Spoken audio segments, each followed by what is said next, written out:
मेरा नाम ताहिर खान है और मैं अली कॉलेज में RAC का इंस्ट्रक्टर हूँ।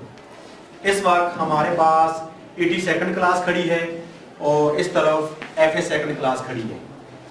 आज हमारा नो फ्रास फ्रिज के केसों का तारफ है और नो फ्रास फ्रिज के केसों को चेक करना है। सबसे पहले आप लोग देखें तो ये हमारे पास जो फ्रिज पड़ी हुई है ये है नो फ्रास फ्रिज। ऐसा फ्रिज जिसके एवेपोरेटर में अजाफी बर्फ नहीं जमती। इसके अंदर सबसे जो अहम किरदार होता है ये चीज लगी होती है, इसको हम कहते हैं फैन मोटर। ये एवेपोरेटर से कूलिंग को खींचकर या फेंककर चीजों के ऊपर घुमाती है, जिससे चीजें ठंडी हो जाती हैं और साइडों पर एक्स्ट्रा बर्फ नहीं जमती है। साइडों पर एक्स्ट्रा बर्फ नहीं जमती। तो ये क्या चीज है हमारे पास? Fan motor. इसके बाद दूसरी चीज है हमारे पास ये वाली चीज। ये चीज डीफ्रास्ट कंट्रोल स्विच है।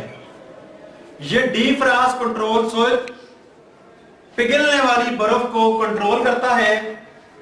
ये एवेपोरेटर के साथ लगा होता है। ये आम हालत में कंटिन्यूटी नहीं देगा, लेकिन जब इसको हम ठंडा करेंगे या -10 सेंटीग्रेड टेम्परेचर हो जाएगा, इसके इलेक्ट्रिक दोनों पॉइंट आपस में मिल जाएंगे। जब एवेपोरेटर से हीटर अजाफी बर्फ को खत्म करेगा तो बर्फ खत्म होने से कैबिनेट का टेम्परेचर या दर्जा हरारत भी कम हो जाएगा, जिससे ये ऑन हो जाएगा। और जब हीटर बर्फ को पिघलाना शुरू कर देगा तो आहिस्ता आहिस्ता दर्जा हरारत बढ़ना, और एक वक्त ऐसा आएगा कि ये वाला डीफ्रास्ट कंट्रोल स्विच दरमियान में से ऑफ हो जाएगा। मुराद ये हुई, ये ठंडक में ऑन हो जाता है और गर्मी में ये क्या हो जाता है? इसको चेक करने के लिए आप मल्टीमीटर का इस्तेमाल कर सकते हैं। अगर मैं इसको ऐसे ही चेक करूं तो ये कंटिन्यूटी नहीं देगा। क्यों नहीं देगा? क्योंकि ये इस वक्त क्या है?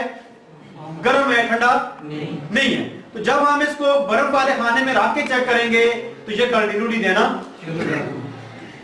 और ये दूसरी चीज है हमारे पास टेम्परेचर फ्यूज।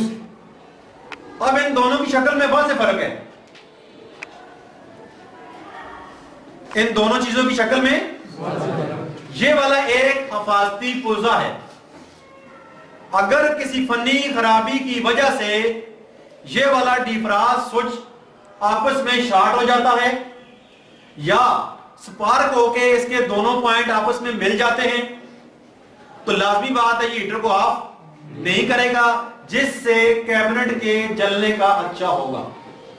तो उस सूरत में ये वाला हिफाजती पुर्जा टेम्परेचर फ्यूज जब 72 से 75 सेंटीग्रेड टेम्परेचर कैबिनेट में हो जाएगा तो ये वाला फ्यूज दरमियान में से ओपन हो जाएगा, जिससे हीटर आपका क्या हो जाएगा?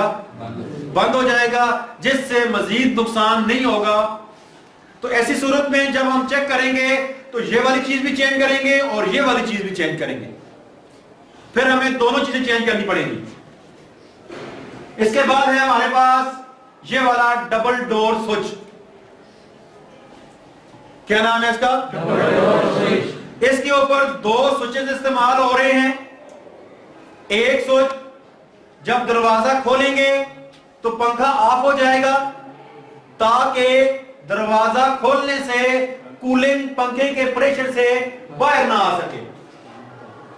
दूसरा स्विच जब हम दरवाजा खोलें तो इसकी लाइट ऑन हो जाए। यहां पे बात को समझना है, जब हम ऊपर वाला दरवाजा खोलेंगे अगर पंखा चलता रहा तो प्रेशर से कूलिंग जल्दी जाया हो जाएगी। कूलिंग को सेव करने के लिए हम क्या करेंगे? जब दरवाजा खोलेंगे तो ये स्विच इस्तेमाल करेंगे तो पंखा खुद ब खुद क्या हो जाएगा? ऑफ हो जाएगा। जब हम नीचे वाला दरवाजा खोलेंगे तो हमारी लाइट खुद ब खुद क्या हो जाएगी? ऑन हो जाएगी। और जब दोनों दरवाजे हम बंद करेंगे तो हमारी लाइट बंद हो जाएगी और पंखा हमारा क्या होगा? तो ये डबल डोर स्विच हम इसलिए इस्तेमाल कर रहे हैं ताकि पंखा भी कंट्रोल हो सके और साथ साथ बल्ब भी कंट्रोल हो सके। इसके अलावा इसके अंदर जो सबसे अहम ऐसा होता है ये वाला होता है, इसको हम कहेंगे ऑटोमेटिक टाइमर। क्या कहेंगे? Automatic timer. इस टाइमर का काम क्या है? इस टाइमर का काम ये है कंप्रेसर को 8 घंटे चलाना। जब कंप्रेसर कूलिंग पैदा कर चुके ये कंप्रेसर को बंद कर दे और हीटर को ऑन कर दे।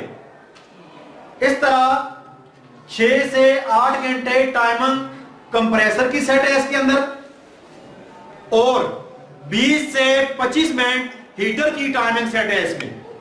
ये ऑटोमेटिक टाइमर है, ये खुद बहुत काम करेगा, कभी हीटर को ऑन करेगा और कभी कंप्रेसर को ऑन करेगा। नतीजे में हमारा जो फंक्शन है वो इससे होता रहेगा। अब देखिए ये कैसे कंट्रोल करता है। इसके इलेक्ट्रिक पॉइंट 4 हैं, 1 2 3 और ये 4। इसके इलेक्ट्रिक पॉइंट 4 हैं। ये 4 इलेक्ट्रिक पॉइंट, इनमें एक लाइन, एक न्यूट्रल, एक कंप्रेसर और एक हीटर। इस टाइमर के अंदर एक ऐसी मोटर है जो 220 वोल्ट पर चलती है। कितने वोल्ट पर चलती है? 220 वोल्ट। जब ये टाइमर मोटर को चलाएगा तो टाइम के मुताबिक वो मोटर पॉइंटों को तब्दील करेगी। 6 से 8 घंटे कंप्रेसर को चलाएगी, कंप्रेसर को बंद करेगी, फिर वो 25 मिनट के लिए हीटर को ऑन करेगी। इस तरह इसका ये जो कॉमन पॉइंट है कभी इस तरफ बनेगा और कभी इस तरफ बनेगा। नतीजे में हमारा ये टाइमर दोनों चीजों को क्या करेगा? तो ये है जी हमारा आज का नो फ्रास फ्रिज के हिस्सों का तारुफ।